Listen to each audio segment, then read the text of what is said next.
আয়োজন চলছে। সব সকাল থেকেই মানে কি কি মেনু হবে। আমি সকাল থেকে না, আমি এক্ষুনি উঠেছি ঘুম থেকে। আচ্ছা, আর আমার মা হচ্ছে ভোর 4:30 থেকে উঠে পড়েছে। উঠে জামাই ষষ্ঠীর পুরো কি কি মেনু হবে, আমার বর তো ভেজ খায় সবাই জানেন, তো ভেজে প্রথমে একটা ব্রেকফাস্টের মেনু হবে, তারপরে লাঞ্চের মেনু হবে। তো সব একদম আমরা এখন রেডি করা শুরু করে দিয়েছি। আগেই বলেছি যে আমার বর মোটামুটি জামাই ষষ্ঠী সবসময় পায় না, সুযোগ হয় না, তো আজ যখন সুযোগ হয়েছে এইগুলো করা হচ্ছে আমাদের। কি কি রান্না হচ্ছে এই দেখুন, আমি এই যে একটা পটল ভাজা, এটা পটলের জালি, এটা কেটেছি, দেখুন গোটা পটল কিন্তু এরকম। এইটাকে আমি একটা কীভাবে কাটতে হবে দেখিয়ে দিচ্ছি। প্রথমে এরকম ধরে এরকম করে কাটতে হবে। এইটা হচ্ছে এটাকে বলে পটলের জালি। পটলটা প্রথমে কেটে ছালটা ফেলে দিয়েছি, তারপরে এক পাশ কাটলাম, এটা ঠিক সিমিলার দিকে আরো একটা কেটে নেব, পুরো ঠিক জালি জালি জালি জালি বিষয়টা হয়ে যায়। এই দেখতেও খুব সুন্দর লাগে আর খুব সুন্দর সুসিদ্ধ হয়ে যায়। দেখেছেন, পুরো জালি জালি জালি জালি যেমন করে এটা কাটতে হয়। সকাল থেকে আমি আর মা সব জোগাড় করা শুরু করেছি। আমাদের যে রান্নার বৌদি আছেন সে এখনও এসে পৌঁছয়নি। সে এলে বাকি সবজি কাটাগুলো তাকেই করতে দেব, তাকে দিয়ে একটা মেনু করাবো, আর আদার্স সব মেনু আজকে কিছুটা আমি করব, আর বেশিরভাগটাই আমার ছোট ভাইয়ের বউ রান্না করবে। আর আরও একটি স্পেশাল মেনু হবে, সেইটা কিন্তু আমার ভাই নিজে হাতে রান্না করবে। এখন আমি এখানে জলখাবারের জন্য আলুর দমটা বসিয়ে দিয়েছি। খুব একটা বেশি জলখাবার করব না, কারণ এই কদিন আমাদের বাড়িতে অনুষ্ঠান ছিল, তাই অনেক খাওয়া দাওয়া হয়েছে। এই যে আমরা হচ্ছে কিছুটা সবজি কেটে নিয়েছি, এখন বৌদি এসে গেছে, বৌদি এসে বাকি সবজি কাটায় বসে গেছে। আমি যেই চিচিঙ্গা শাঁস বাটাটা রান্নাটা ভিডিও আপনাদের দিয়েছি, সেই রান্নাটা কিন্তু আমি এই বৌদির কাছ থেকেই শিখেছি। আপনারা অবশ্যই একবার কিন্তু এই শাঁস বাটাটা বাড়িতে করবেন, এত অপূর্ব লাগে খেতে কি বলবো। যাই হোক, বৌদি এখন জোগাড় করছে। আমার বর আজকে যা যা ভালোবাসে সেই মেনু আজকে বানাবে আমার ছোট ভাইয়ের বউ। তো ভাই সব বাজার করে নিয়ে এসছে, আর ভাইয়ের বউ সেগুলো বানাবে, আর বৌদিও কিছুটা বানাবে।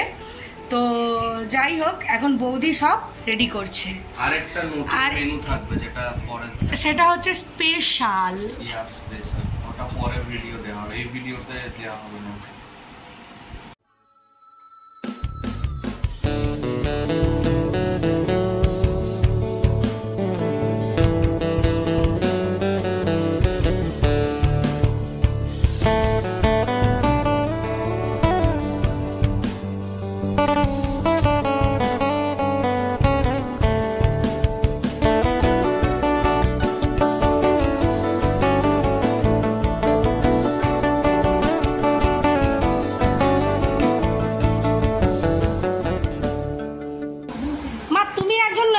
পড়াও না, বোন পড়াবে। দিদা হাত তো ঠেকাও।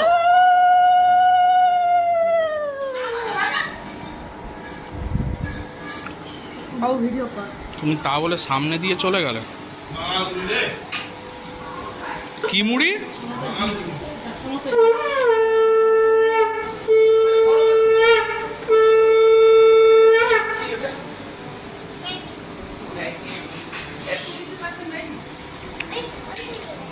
একটু মালা আগে থেকে মাসে দড়ি দিয়ে একটু বড় করে রাখতে হবে। আজকে আমাদের জলখাবারে ছিল লুচি, সুজি, আলুর দম, মিষ্টি, আর মা আর দেবলিনার হাতের বানানো স্পেশাল ধোসা। তো তার সঙ্গে সঙ্গে বাদাম চাটনি। ধোসাটা খুব দুর্দান্ত বানায়, আমি কিন্তু এত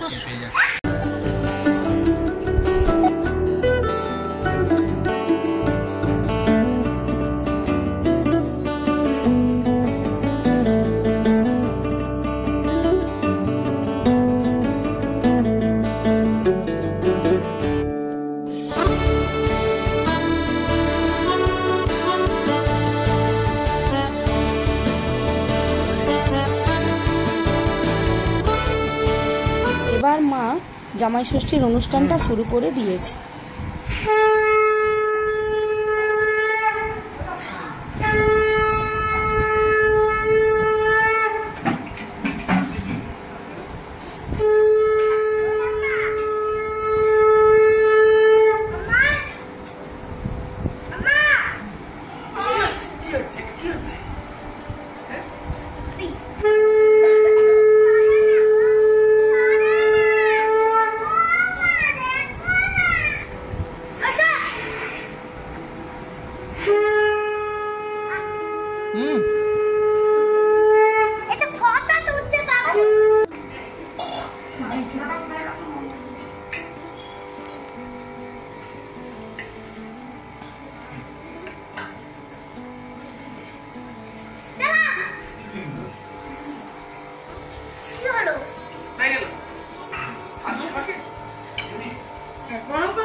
না না, ফ্যান চালিয়ে দাও, ফ্যান চালিয়ে দাও।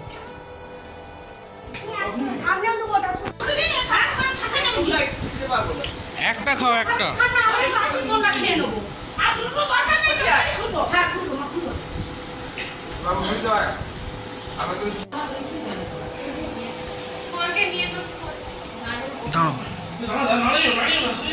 ঠিক আছে। ও মা দেখে গেলে না, কি ভাজা দিয়েছো গো?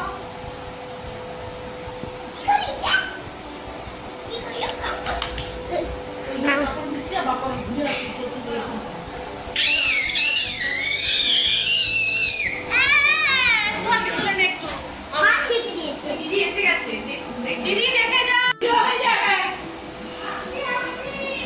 এটা মোচার এই যে পিসের জন্য যে মোচার পাতুরিটা বানানো হয়েছে সেটা হচ্ছে দেখবো। মা ভিডিওর মধ্যে ওই ঢুকে যাচ্ছে।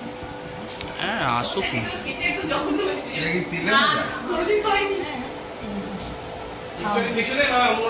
এটা হচ্ছে দেখো নাও পুরি পাকা মোনা একটু হাত টেস্ট করো, একটু টেস্ট করো। তাহলে সেটা দিয়ে দিই। খা খা খা আইটেম খাওয়া শুরু করে। ভালো লাগে। খেতে আর দিদিকে দিয়ে দিই। কান খেতে দাও। সিদ্ধ হয়েছে কিনা বলুন, আর একটু ভাজতে হবে। আর সেটা দিই। আর একটু ভাজতে হবে। জামাই ষষ্ঠীর অনুষ্ঠানটা এই বাড়িতে সুহানের কাছে প্রথমবার, তাই ও ভীষণ এক্সাইটেড এবং ভীষণ খুশি। ও যে কি করবে তাই বুঝে উঠতে পারছিল না। একবার বলছে কাঁচি দিয়ে আমিই কেটে ফেলি সুতোগুলো, একবার পিসুকে বলছে তুমি খাও খাও খাও। ও কি আনন্দ পেয়েছে কি বলবো। তবে মোচার পাতুরিটা দুর্দান্ত হয়েছিল, কিন্তু প্রথম যেই পাতাটা আমরা কেটে খাচ্ছিলাম ওটা আর একটু হলে ভালোই হতো। তো যাই হোক, পরের বারেরগুলো দারুণ হয়েছিল, এত টেস্টি হয়েছিল আমিও বুঝিনি যে এতটা দুর্দান্ত হবে।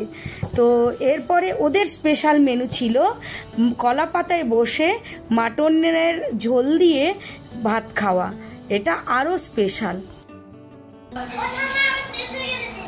তুমি তো বলো, বলো মনিকে, বলো মনি গান গাই তো, মনিকে শোনাও।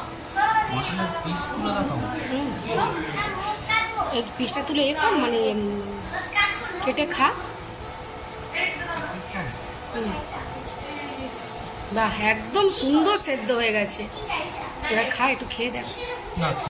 অনেক বছর পরে জামাই ষষ্ঠীর দিনটা আমাদের খুবই ভালো কেটেছিল, আমরা খুব এনজয় করেছিলাম। তারপর আমার হাজবেন্ড বলল, দেবলীনা আমার জন্য এত ভালো ভালো রান্না করেছো, তো তোমার জন্য আমরা কি খাবার করব আনবো বলো। তখন ও বলল আমি আইসক্রিম খেতে চাই। আমার ছেলে গেছিল আইসক্রিম কিনতে, দোকান বন্ধ দেখে ও একটা আইসক্রিমের গাড়ি নিয়েই পৌঁছে গেল। কলা পাতায় বসে খাসির মাংস, এই যে সবাই একসঙ্গে বসে গেছে। আর ওই যে আমার ওই যে বেবি দেখছো, একটু কিছু বলো সবাইকে, একটু কিছু বলো বেবি। খাওয়া দাওয়ার পর্ব মিটে যাওয়ার পর আইসক্রিমের গাড়িটাও আমাদের কাছে এসে গেছে। যেহেতু আমার বড় ভাইরা নেই তাই ওদের জন্য একটু আইসক্রিম রেখে দেব, আর এরা এদের পছন্দ মতো একটা একটা করে আইসক্রিম কিনে নেবে।